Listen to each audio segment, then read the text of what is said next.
What's up? This is RJ Young. That is Brandon Drumm. This is Young and Drumm. And Lincoln Riley told us all what we thought we knew. And Brandon got us this audio. We're going to play it right quick. And then Brandon's going to tell us coming out of the audio what he thinks about it. Yeah, Tre Norwood's got a season-ending injury. He'll miss the season. So, tough injury, tough for him, tough for our team. He's such a valuable guy. Can play so many positions, great experience. Certainly we'll miss him, not only defensively but special teams too. As a guy that was really a jack of all trades for us. So, but that's part of this game. That's going to happen. We've had a couple already, and you've got to. That's why you recruit hard. That's why you develop hard. It's in some ways, there's probably some silver lining in the fact that it happened early enough that we're able to adjust and able to get a lot of guys reps. These things are a lot tougher if they happen during the season or right before, a season opener. So it's given us time to do that. And, everybody was disappointed for Trey, but Trey's, anybody that knows him knows he'll handle it well and he'll come back better. All right, go B.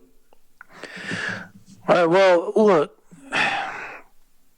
we all knew this was going to be a thing, right? So when we first found out that he was injured, and I did some digging and found out that they had not run they hadn't done any tests on him yet, and there's a lot of ifs, ands, or buts about it. Pretty much, we're hoping that it's not as bad, and I kept using the term on the website, hoping for the best, fearing for the worst, and that kind of was the underlying theme that was presented to me every time I talked to somebody. Now, they would bring up the fact that the ACL was an issue, and they ran tests on it, but Lincoln wouldn't touch on it. Like he would not touch that at all, and I get it, and I understand why. Just for the HIPAA stuff nowadays, and the sue happy society that we're in, and so he has to really kind of tread lightly when talking about major injuries like that. But the good news is that there is not any other major injuries. And he talked about that later on, and it was asked the question, what are the other injuries? And somebody asked about Ronnie Perkins specifically, and they asked about Kennedy Brooks, just because they hadn't been, in just the limited time that we were able to go see, they weren't dressed out. He said, no, they're fine. They're already back doing full contact. So other than that, and obviously the slow play of Jalen Redmond coming back, everything seems good. He talked about the potential suitors for coming in. Now we know about Broyles' potential at the nickel spot. We know about Buki. We know about what was the other one? I think he named Jeremiah Cradell as one of the names, and I think Selvey was the other one. Chance Selvey was the other one. So those are going to be your options. Obviously, they'll probably move some other guys around. And Bill Beatenbow came and talked to us again as well.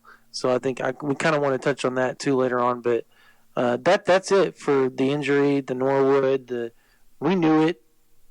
He's like he said, a Swiss Army knife, and they got to move on. And it's a good thing that it happened in practice number 3 and not practice number 3 heading into week 1. No, I think that nails it. I mean, my thing about Tre Norwood was we don't really talk about him in the way that we even talk about other guys. I mean, even guys like Miguel Edwards, who I feel like I need to bring up as a guy who's still there, who's still got outstanding potential, right? But he was there in big games, right? He was there against TCU in 2017. He was there against Georgia in the Rose Bowl. And no matter what we thought about the guy or anybody else, he was on the field playing, which meant that he was a better option in many cases at corner than anybody else. Because, we talk about Trey Brown, but the guy that was playing was Norwood across the Motley, right? And we also talk about, you said the Swiss Army knife. There aren't a whole lot of guys on that defense at all who have played every position. I don't even think, has Broyles played snaps at corner in a game? I don't think he has. Because he redshirted his freshman year, and then he came out to play nickel and safety because they didn't have any safeties. So outside of and Jordan Parker had played nickel. Yeah, I mean, that was the only guy that you had that had played all 5 positions at one time or another. And I thought that was really his true value at this time, because that guy, if nothing else, has enough versatility and experience to help you and help you in the best ways, which are competition and telling guys what they need to know, even if those guys might be a little bit more talented than he is, like Jeremiah Cradell, for instance. That was what I was really – and you know, it's another one of those things where him in his rehab process, which is where his mental has to be right now, is going to tell us a lot about him. But he's got guys to go that have been through that and guys that can help him go through that. Like Starlin Baldwin had let's call it a lower leg injury. We also know that Caleb Kelly has a lower leg injury. We know that Chance Sylvie came back from a lower leg injury. Jordan Parker, the same deal. So that's helpful. But more than anything else, it's just experience and depth and competition, which is something, a trait that coaches want to point to all the time as needing. We need guys to compete with other guys. We need depth. If we don't have depth, we don't get better. And we don't get better because you're not forced to get better. You know, like that's the idea behind nobody has a safe job, which kind of leads into Bill Bedenbaugh a little bit. But did you have anything you wanted to say to finish that out? No, I think you pretty much covered it all. I think there was some good funny back and forth with Bill Bedenbaugh talking about Creed Humphrey, which I thought was pretty hilarious. like I think it's Keegan Renault had the tweet. He was he put the question, was like, outside of Creed, who's looking to start in spot? And he's like, oh, so you think Creed's going to start? It's like, yeah, and he said, yeah, so do I. Yeah, that's what, right. And I was like, oh, good God, like, come on, man. I asked him later on. I said, because I found it interesting when he said that, because it reminded me something that Creed said at Big 12 Media Day when he and I were talking. And I said, Creed, now you're preseason All-American, and he goes, well, I don't have a starting spot yet. I've gone into this thinking that there's 5 open spots on the offensive line. I go, you really believe that? He goes, yeah, I do. He goes, why would I not? And I'm sitting there thinking, this guy's different, because I think he's you're preseason All Big 12 and All-American, and he's blowing really smoke. He has to be. Come on. Well, he's blowing smoke. Yes. He okay, is. All right. But at the same time, I asked Bill Bedenbaugh, I said, don't you find that kind of strange from a preseason All-American, the fact that he was an All-American last year and that he's up for the Remington and all that this year? And he goes, well, he's self-motivated. And I think he tries to find ways to kind of challenge himself. And he said, we have a bunch of guys like that on the offensive line. And he goes, I recruit that specifically. I don't want guys that aren't self-motivated, because that becomes an issue. And that's why we've been successful on the offensive line. Can I unpack because something we've real been quick? Self-motivated. I just want to unpack this thinking, right? Because these are the kinds of things that I am fascinated by in sports.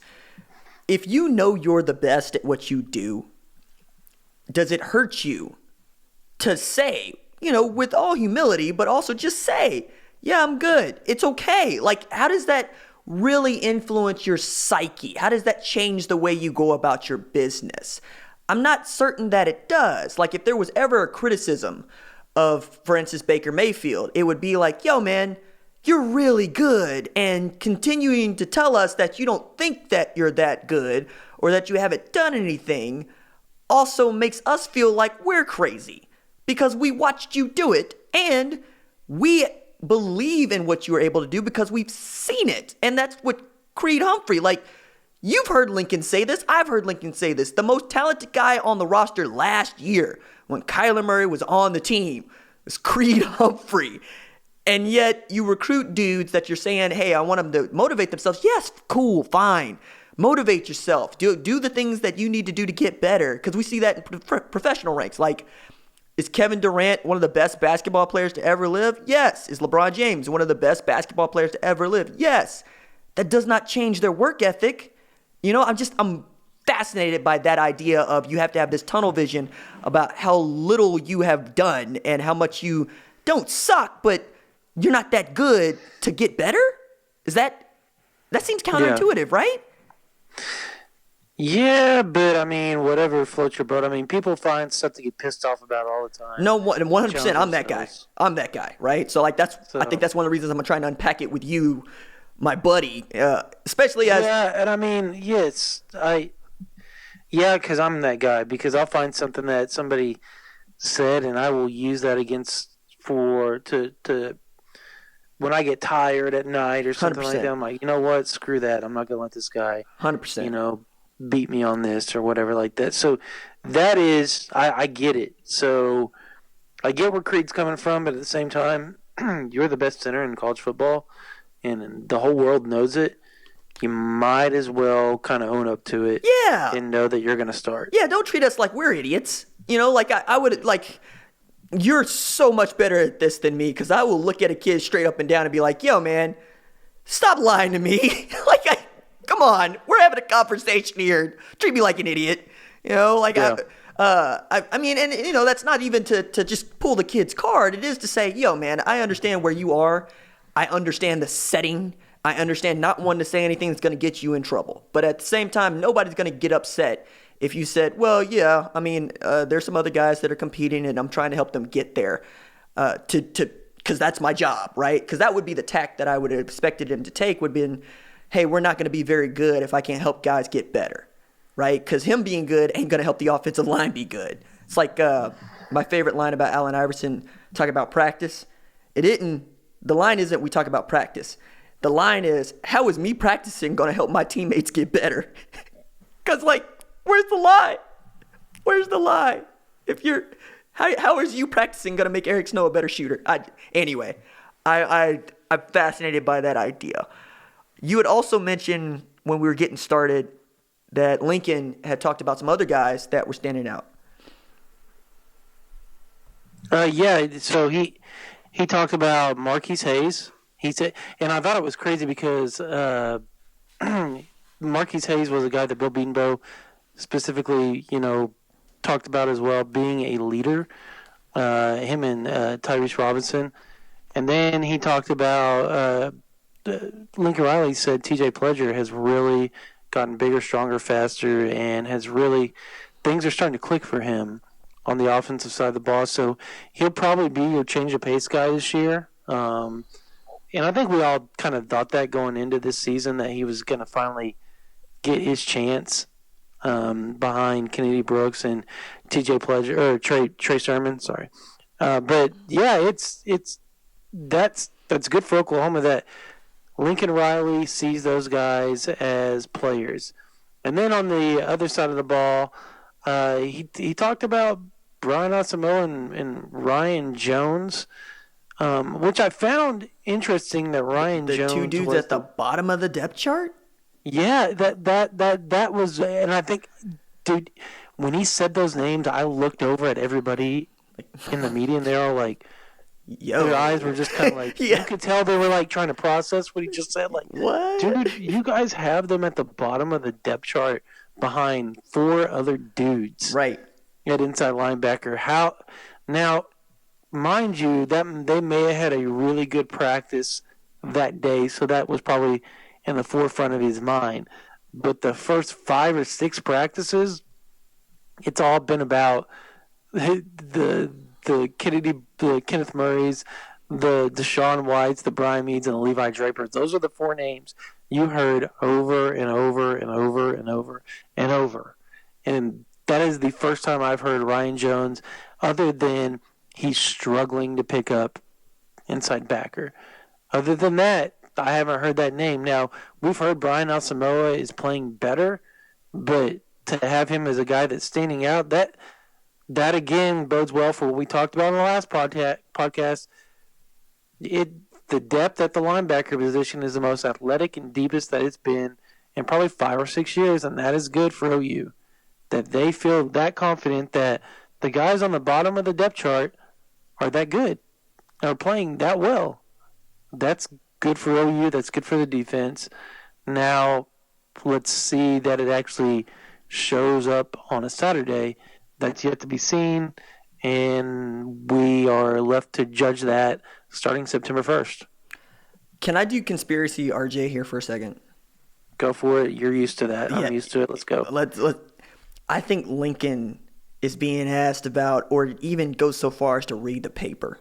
To read the paper, to read the website, to read Twitter.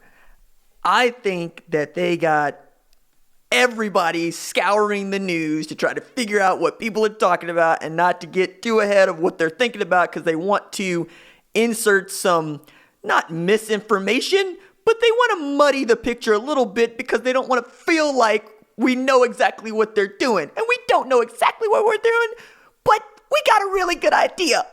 And the idea that you would throw Ryan Jones and Brian Asamoah at me as me the only guy doing it.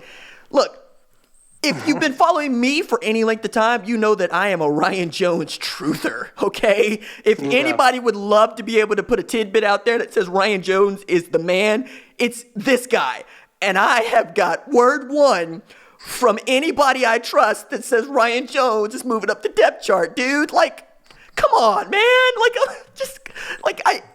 Don't tell me that, of all people. Yeah. You know, because that dude, Kenneth Murray Jr., those are my guys. And yet, those are two dudes that everybody wants to dunk on. So when I asked the question, I said, so what are some guys that, have been here, maybe guys, freshmen that came in during the spring, or guys that have been here for a couple of years that have kind of started to step up their game. He said, there's lots of names. And I almost felt like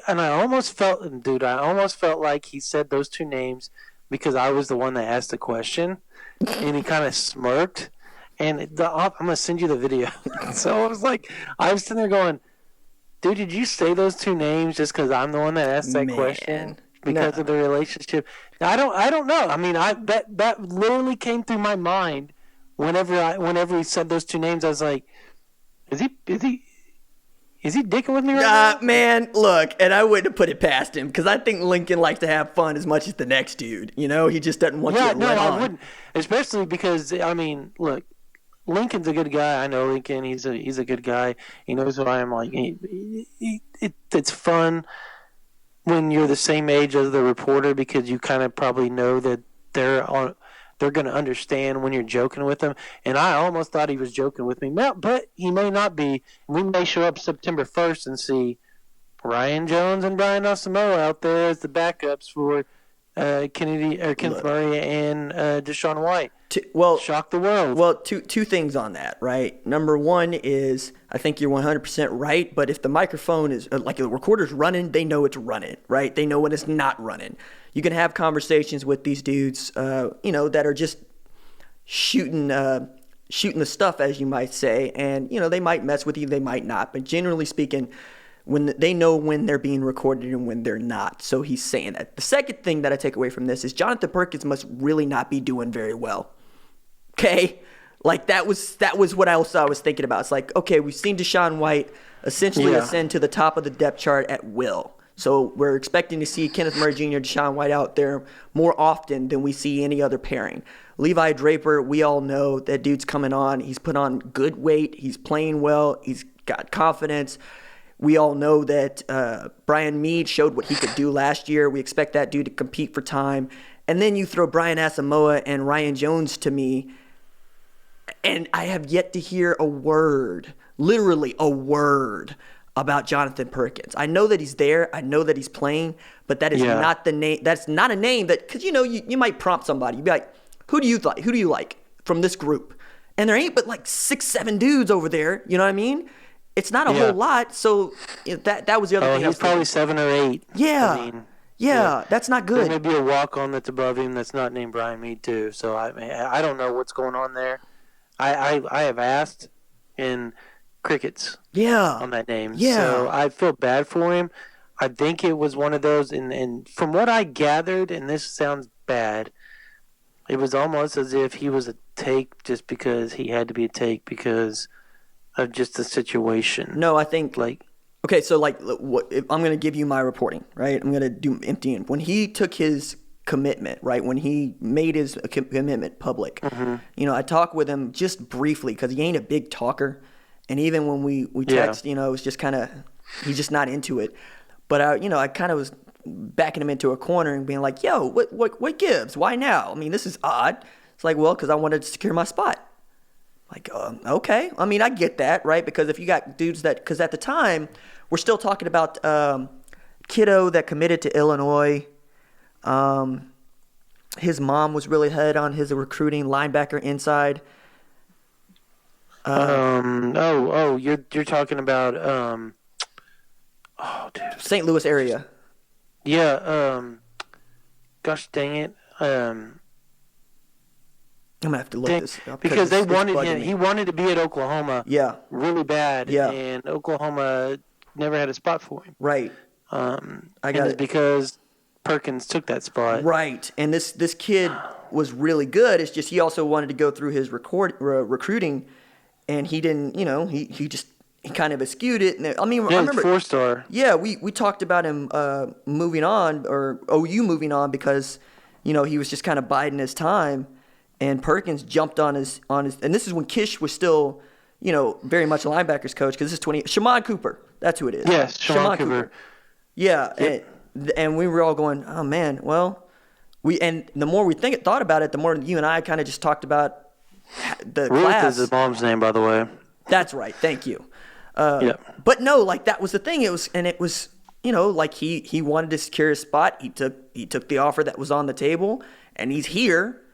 And I never thought anything of it. Not that he couldn't play, because if you watched his huddle film, dude could play. He's a player. But for whatever reason, just hadn't broken out. And this is after being on campus for a year. You know what I mean? Like, he redshirted last year. So it's just weird.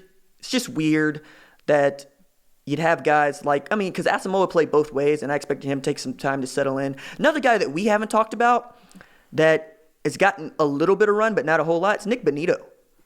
Nick Benito and John Michael Terry are all but non-existent.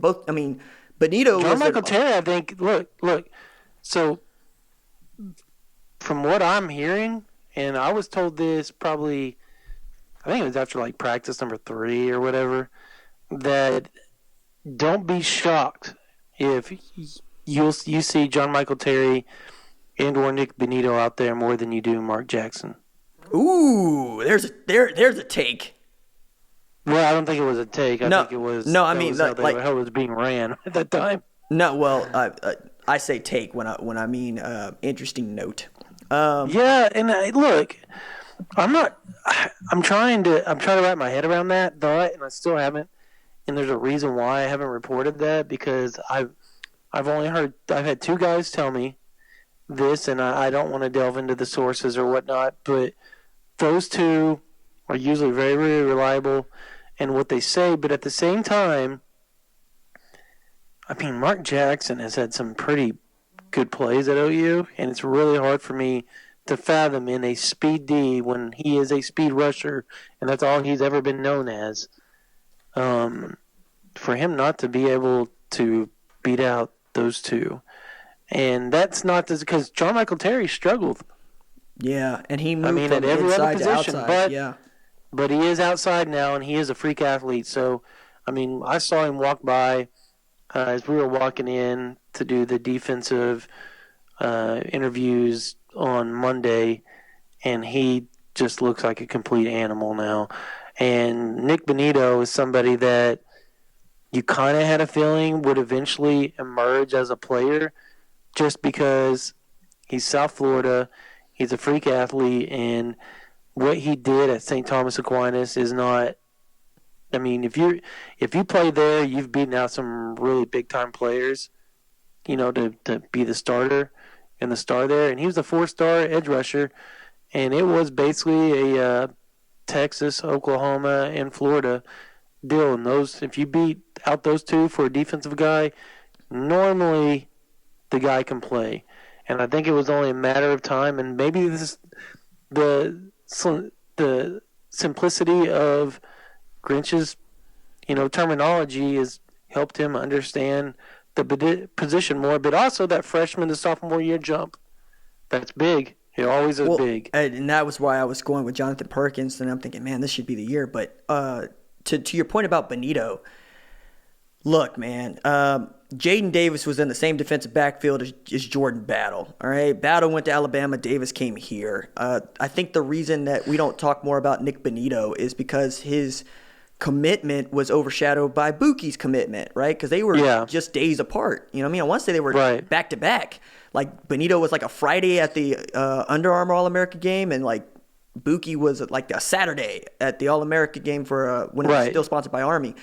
But yo, man, like, if anybody was going to usurp Mark Jackson, it would be that kind of kid. And yet, my beef with Mark Jackson as a player was dropping back into coverage, which is not something you should be asking an edge rusher to do, but it is consistent. It's consistently something that they're having to ask these dudes to do. Like, they stand up in 1'9", but they also got to be able to backpedal for at least 12 yards, right? And I watched him get hung out to dry. Especially against Texas. He's not comfortable doing that at all. Like, we saw him lined up against friggin' LJ Humphrey and going, oh my God, no. Why? Or not LJ Humphrey. Running back, Cal transfer, last year, Texas. Dude. Yeah, okay. Their running backs were non-existent. No, fair. But I watched them, and you say their running backs were non-existent. Well, they torched Mark Jackson's behind. All right, so like that was. Oh! You're talking about the dude that ran up the sideline. Yeah, because it was. What was he doing? What was he doing playing man on a running back to begin with? Well, that was where I think everybody's like, yeah, Mike's got to go. But we can complain about it, and we should, right? But I'm also saying that if that is one of the things that you're asking these dudes to do in Grinch's scheme and his system, you can understand maybe Mark Jackson ain't there. But if he is asking these guys to do this, I'm going, oh God, are we looking at what we looked at last year? Are we going to blame outside linebackers for getting beat by slot receivers again? Because, yeah, that's likely to happen. That's what dudes want. The thing that bothers me about preparing, if you're Oklahoma, for anything like a Big 12 offense, which Houston is going to run, is that as an offensive coordinator, your job is to get the best matchup for your kids. And because you get to move dudes around and you get to manipulate the offense, you're frequently going to end up with a bigger receiver on a smaller defensive back, or a bigger receiver or a faster receiver on a slower linebacker, right? Because that's just what you do. Seeing guys like Mack Wilson in that Cleveland Browns-Redskins preseason game do what he did, that's why that guy's going to play in the NFL for a long time. He's a linebacker that can drop back into coverage and stay and play. You know, that's it. Like Minkah Fitzpatrick played, I want to say like 12% of his snaps at outside linebacker last year as a friggin' rookie.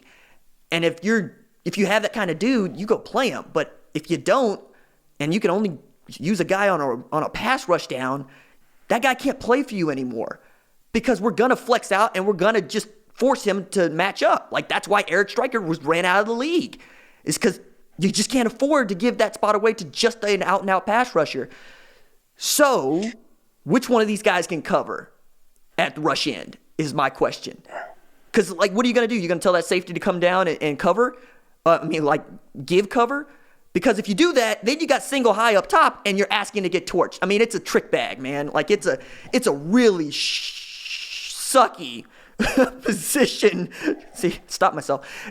It's a really sucky position. Well, I said it last podcast, so whatever. To put people in, but it is the nature of modern defense. Correct. So I just sent a text to somebody and got it back, and I said, my question was, outside of Mark Jackson, the John Michael Terry, who are some guys that you would say would play at the edge? And the person said Benito and Ugwebu. Ooh, I like it. The thing about, but because Ugwebu and Wette, for that matter, they're both built. I think he's going to redshirt. He's probably going to redshirt. He's been running around with a bum ankle for a while. Well, I mean, I'm bringing them up because they're not necessarily where they're going to play, but they're the way they're built. The comment that was made most often when I was talking about those kids, especially when they had committed, right, was, man, that's what you used to call a safety in my day. And I'm going, ding, ding, ding, because that's, Mike Stoops said this, and I don't think it landed for a lot of people when he said that position that Stryker played was Roy Williams' position. And I'm like, okay, now I get your thinking here. You're thinking, let me put the freak athlete out here and anybody can rush. Well, it turns out only that dude could rush, and it turns out Roy Williams was one of a kind. He's a safety that you asked to come down and play in a 4'9" and line up against tight ends. Okay, cool. What do you have right now? Because Obo wasn't that dude. Obo was a friggin' defensive end. That man is not. He is not anything close to the safety, and yet you looked at who they brought in, and you looked at what that rush in has to do, and you're going, you need a slight guy who's twitchy, but also big enough to withstand a Y, like Grant Calcaterra or Lee Morris. And I'm going, Ugwebu and Wette, and you mentioned, Wette likely redshirting, but that makes sense, right? That makes sense. Yeah. I mean, Ugwebu, he weighs about 240 now. They say he's put on some pretty good weight, so... If he weighs 240, I'm flying. That dude was 225 when he got here. Oh, I got we can look it up real quick. My point being is the fact that... I love David, but 15 pounds in a summer? I mean, Draper put on 24. Draper was sick, and Draper's frame is built for it. I understand. Okay. I'm just throwing... All right. I'm just trying to do the RJ thing. Be argumentative here. Speaking of which, while you're doing that, can we tell people? Is that cool? For your news. I'm not breaking your news. Yeah, I put it on Twitter. Well, then tell the people, man. I'm excited about it. I've been sitting on this. I will be the guy that you hear on 105.3 CBS Sports Radio from 2 to 4, Monday through Friday, every day. Even during pre- and post-game shows that we'll have for OU football going forward. The OKC Sports Drumbeat will be live and on air August 19th. From that point on, he weighs 232, by the way. And they will. I'll be on my own show, man. I'm pretty pumped about it. Right on. So CBS Sports Radio, pre-Jack, they reached out, asked me to come on and be a part of the crew, and they're expanding everything. So they're going to be real aggressive. So I'm pretty hyped about it. Friggin' Brandon Drumm, 2 to 4 up against the Traber. This is awesome. Like, this is you got drive time, man. He'll mock me numerous times. It doesn't matter. Good. That means more people are listening to your show. That's what that means. Yeah. Look. He's 6'4", 232. Talking about David Ugwebu. Okay. I mean, I can believe 7 pounds because you said he was walking around about 225 when I talked to him before he got on the campus. That's pretty. I mean, 232 is pretty big. No, that's solid. That's also half as much as we were talking about. So I said 240. Yeah, from 225. I mean, that's 15 pounds. 232 is 7. He looked pretty big when I saw him walk off. He's 6'4". Like, yeah. I mean, so was Wette. Like, that was what we were talking about. Wette looked. They told me he's like 211, and I looked over at him when he was walking off, and I was like, dude, that's a big 211. The thing that I like most about him, other than his attitude about almost everything, because he's an old soul, but what I like is he loves being in the gym. Like, he loves working out.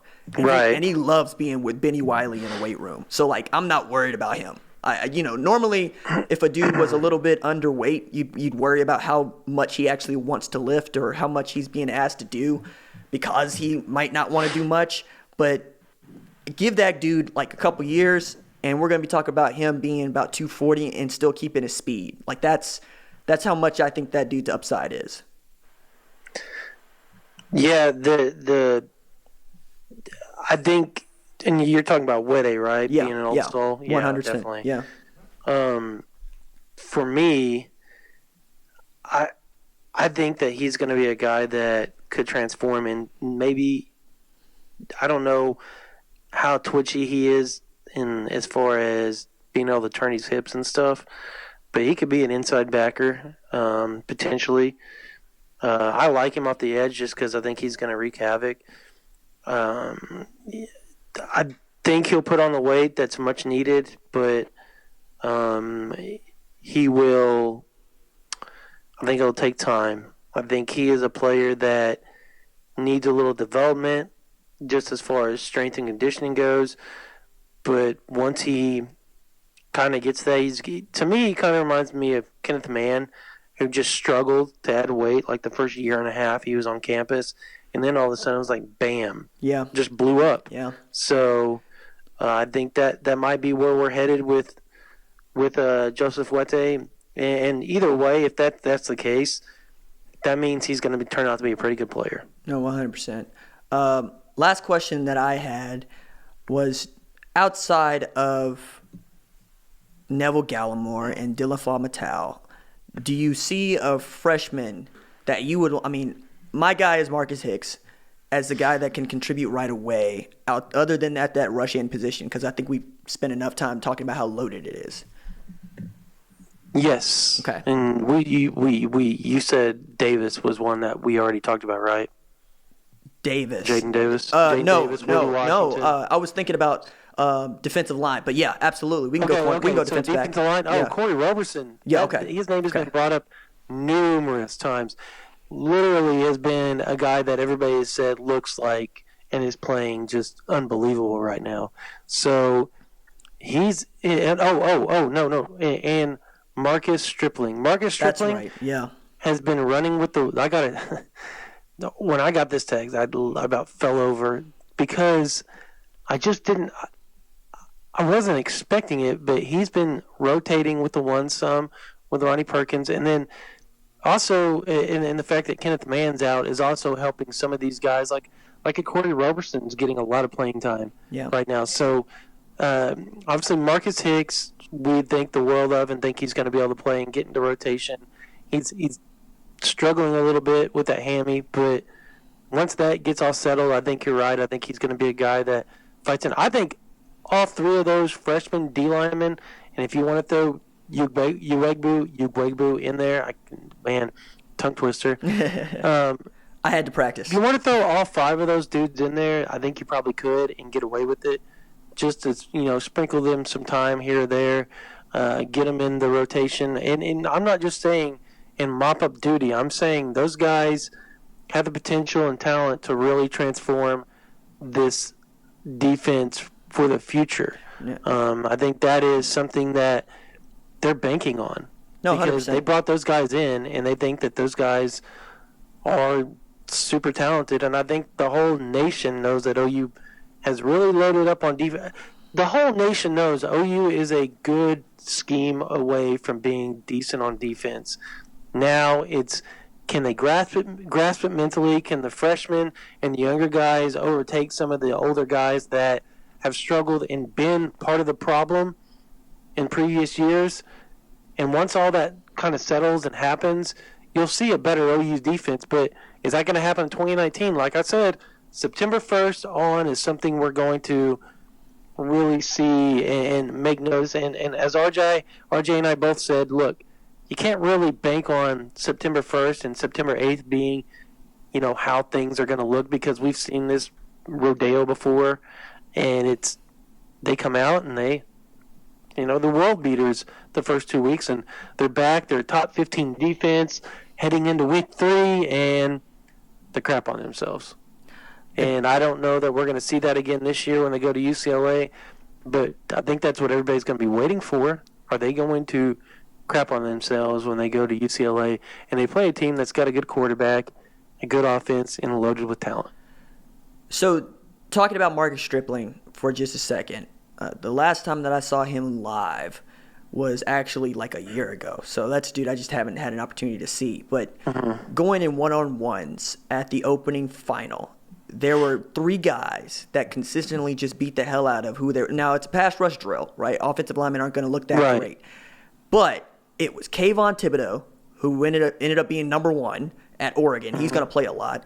It was Nolan Smith, who went to Georgia, and he's going to play a lot, even as they're loaded at outside linebacker. Like, they lost a 5-star, and they're not even flinching.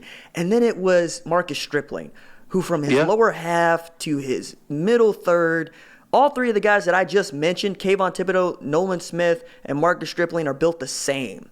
They're slight. They're thick. They're slight, but they're thick. They got narrow hips. They got big calves. They got large hamstrings. And they know how to get off the ball. Like, that was the thing that was just ridiculous. Like, EJ and Marcus go way back. They've been playing against each other since like fourth grade. EJ and Domo Gar, who we expect to be a player in a couple of years. He's probably going to be Creed Humphrey's heir apparent and his apprentice this year. But he would talk about it, be like, nah, Marcus been that dude for a while. And at the time, it felt like he was going to go to A&M. And then Lincoln pulled a rabbit out of a hat, quite honestly, and getting that kid into the boat without a defensive coordinator. That was ridiculous. Because I all but like up until like about 4 hours before, I remember talking to you, and it was like, so A&M, and you're like, nah, man, I would have said A&M like a week ago, but today, this morning, everything is coming up OU. And by the time I got same with Credell. Right. That was the same way. Right. And by the time I got a text back, it was like an hour before his announcement. I got the text back from a person who actually put me on to where it was being live streamed so I could get it to everybody else.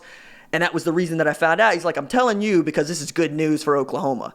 And I was like, ain't no way. And he's like, no, I'm dead serious. And I'm watching it, and that kid pulled out an OU hat, and I'm going, oh my God. Because now you can go 8-9 deep on your defensive line as opposed to 7. Yeah. Like, he really did make you that much better and help you get guys into the boat that otherwise wouldn't have been in the boat, like Uebu, for instance. I mean, just you can go 9 deep on that defensive line this year and be good. You know, you can rotate that many in. That's ridiculous. That's big time. At places like Oklahoma State, for instance, they want to have 6 guys that they can depend on. That you could go 9 deep at any school at any time is a huge, massive deal, which is why B was talking about. Everybody knows now Oklahoma's a scheme away from being good. Yep, they are. They're a scheme away from being good. They've loaded up on talent the past 3 or 4 years. Now it's the mental and just the confidence aspect of it all. And once all that happens, Oklahoma's going to be up there with the Clemsons and Alabamas because they've recruited just like them. And that is where everybody's like, well, they've got to do this and that. Nah, dude, they've recruited national title talent. It's can both sides of the ball somehow mesh together and be able to make that push going forward and not be so far leaning towards the offense. I think the offense is going to be ridiculous again this year. Obviously, they're too loaded, but I think you could see improvement on the defense. I'm just not sold on how much. I just can't get myself to believe that it's going to be a top 70, top 60 defense. If that's the case, then that team's going to be pretty good. All right, I think that's a good place to leave it, dog. I mean, we did an emergency podcast because we got the news confirmed by Lincoln Riley, Tre Norwood, and then we ended up rapping for like 40 minutes. It's like, hey, let's do 20, 30 minutes, and we end up 40 minutes. No, this is good. Hey, man, seriously, from me to you, congratulations, dog. Like, it's Appreciate a big it, bro. deal. Yeah. Man, hey, both of the guys at OUInsider have radio shows. Just let that sink for a bit. That's awesome. Like, just legitimately looking around the country, that's awesome. So on the come up. Yeah, Let's man. go. Big ups for you. Subscribe to OUInsider.com where the VIP board is rocking and rolling. We have been just destroying it with content. It is content overload. So much so that somebody listening to this podcast is going to get mad because it's a podcast, and that's okay. We love you too. All right, B, you got a final word, dog? No, just next week we get Riley, we get some video, we get some pictures on Tuesday, we get Monday, we get post-practice, Tuesday we get post-practice and pre-practice, and I think the following Friday, and obviously there's going to be somewhat scrimmage information popping, I'm sure, on OUInsider.com, so if you aren't a member and you want to know how everybody looked this past weekend, when they go live, go ahead and sub. All right, that is going to do it for us. We will catch y'all in a couple of days. Deuces. See you.